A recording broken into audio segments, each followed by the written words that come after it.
ever got sick. And my son has always been a wonderful athlete, but there were other athletes that were equally athletic as he. The difference that I noticed, and also that all the coaches noticed, was that my son had more endurance. There was a boy across the street who was an excellent basketball player, as my son was, and they would play basketball together, but my son could play longer. The other boy had to sit out quite frequently. But my son could play, even with baseball. They kept him in for all innings. He never went out. And the coaches were always asking me, what on earth are you feeding this kid? And so I know that this lifestyle creates healthy children and healthy families. I used to also tell my kids when we used to go to the farmer's market or to the health food store, we would go to the produce section, and I told them to pick a fruit and a vegetable for every color of the rainbow. Why do you think I told them to pick a different color fruit and vegetable? To open them up to different foods. Yes. The variety, yes. To getting all these different foods and getting the variety of nutrients. Because some people go into this lifestyle from a mainstream standard American diet and they don't get enough variety. And I wanted my children to understand that they get variety of the nutrients from all the different colors. All the different colors. Yes. And so what I'm going to do is I have a monthly newsletter, and I send out health tips and simple, fun recipes that are all from whole foods, so whole vegan foods, and articles. And if you'd like to get on there, if you put your name and your email, and I'll pass that around. That's free? And it's a free newsletter. Yeah. And that comes by email. I also have a few copies left of my books, and I have some children's books as well. This is a wonderful children's book that was written by a friend of mine. Arnold Kaufman, his name is, and Arnold is the owner of a raw vegan cafe in Little Lansdale, Pennsylvania. And so it's amazing to go into his raw, you see this big banner in front of his restaurant, Raw Vegetarian Vegan Organic Cafe. And he is helping so many people, and he loves children. And he wrote this book, and one of the chefs in his place is an illustrator, and she did beautiful pictures about the respect that we have for animals when we live a vegan lifestyle, as well as all the delicious fruits and vegetables and how wonderful they are for our health. And so I have some of these left. And for those who don't read, I have my DVD. That's my son. He's almost 23 now. And my daughter, who's 25. She came with me for my first talks in LA and San Diego, and she spoke so beautifully. And she went off for many years as a teenager. She was eating Snickers bars in her room all the time. So I never thought she was going to come back to eating healthfully. But she called me her junior year in college, and she said, "Mom, I'm so sick. I can't take it anymore." She says, "I think I'm coming back." And so I knew exactly what she was talking about. And she told me that her friends in college were taking a lot of medication, and that they were all having illnesses. And some of them having some pretty severe illnesses. And she did not want to take the chance of that happening to her. And she said that she thought that it would be much better if she came back to a vegan lifestyle, and she's going to add more and more raw food to it.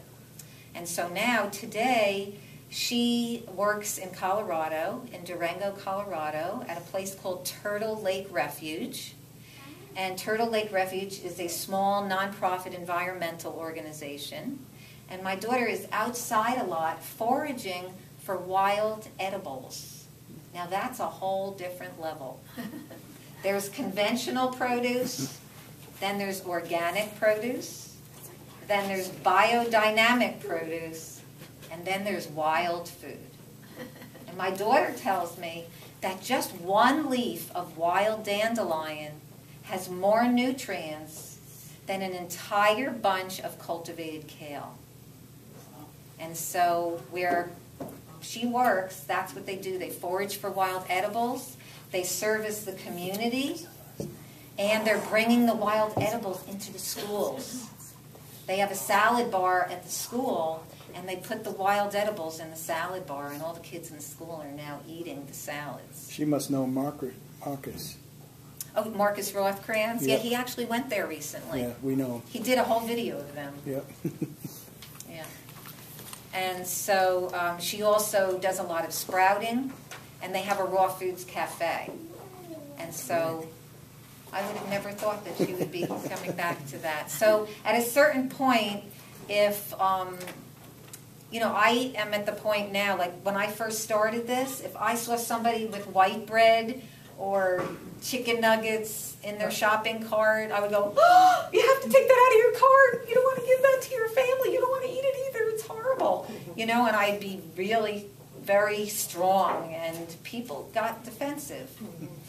And now I really respect people's paths, and I just model what I want to express.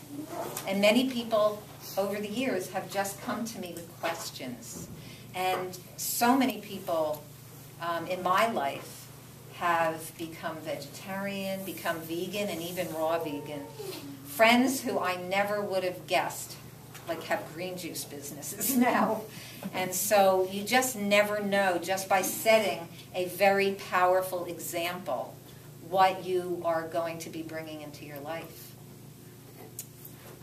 And so I would like to end my part by saying that as parents and grandparents, aunts, uncles, educators, we all have children in our life in some way or the other. And even for ourselves, it's very important to understand the power of the healing power and the energy that you get from the superior foods. And I also recommend giving children the tender, loving care that they need throughout the growing years. And this, the combination of the superior foods and the attachment parenting will teach them to listen to their bodies, and it will also empower them and give them the confidence that they need today in a very toxic world. I want to ask you about autistic children again, because I'm very concerned about that. And I'm disappointed that our medical doctors that are vegan aren't really addressing that. Do you think the drugs the mothers are taking, in the sense that it's accumulating? I do. Or because they came out with a study and said, oh, it doesn't have anything to do with the inoculations and so forth, but that's not true. I'm just wondering if we can get some. There's so many controversial researches on this, and so of course, you know, a lot of the medical journals, they're trying. You know, there's big money in these vaccines. They're not going to stop anytime soon. What we need to do is just, you know, keep on getting out there and giving education. And that's why I keep on traveling and educating people and telling them that they have to know what's in those vaccines and what they're injecting into their children and into themselves. Yeah. Because I've seen, as somebody who works with these autistic children, I would say that the majority of the parents who come to me are telling me that their child became autistic after a vaccine. Yeah. But they're coming from such a deficit. I'm trying to think of preventing this. Yeah. Because this is... You have to it's going to be get the terrible. doctors to stop prescribing the medication. There are some that do, and some of them have had their medical licenses taken away. I was going to say, because of maybe hold them liable. Good. Great. The pediatrician who I took my children to, he supported me 100%. Even though he's a pediatrician, a conventional one who gives vaccines, he told me he totally believed in what I was doing. Yeah. And he supported me. He even helped me to write an anti-vaccine letter to give to the school. And so he was very supportive. And also with our diet and lifestyle, we went there once a year for a wellness visit. And every year that we went, all he said to my kids was, just listen to your mom. She knows what she's talking about. So it was great. It was great. Yeah. Are there any other questions? Can you say a few words about why you think the vegan raw is superior to a vegan diet with lots of plants? Okay. Well, I don't think anybody needs to go to totally 100% raw if they don't want to. And some children feel social ramifications because of it. And that was what was happening to my children. So I feel like if I had been a little bit lighter with it, that it may have been better for them in adjusting with their peer group.